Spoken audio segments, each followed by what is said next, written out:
What is up everyone? Welcome back to our channel. This tutorial guides you through the best ways to spend your gems in Archero 2, the exciting sequel from Hobby.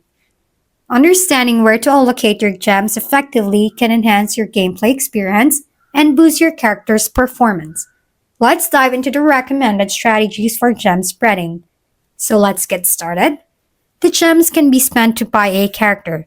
Let's go to the Equip tab by tapping on it, which is located at the bottom of the screen, to access the Characters tab. And Equip tab, tap on the Characters tab beside Equip tab. As you can see, Helix is the only available character to buy using gems. The rest of the characters can be unlocked by buying them using real money. Maybe in the future, some of them or the future characters that can be released can be bought using gems. Second is that you can spend the gems in the Shop tab, which is located at the bottom left of the screen beside the Equip tab. In the Shop tab, you can use gems by buying items or fragments in the daily shop.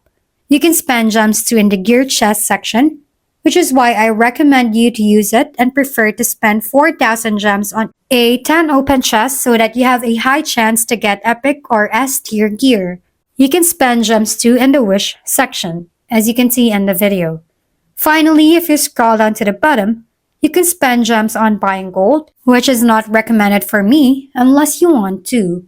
Strategically, spending gems in Archero 2 can be a game changer for your character's development.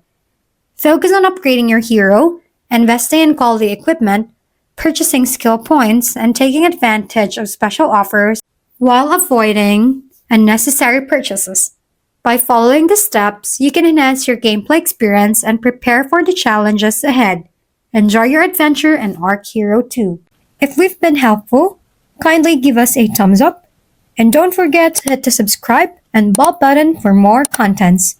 For any questions and suggestions, comment down below.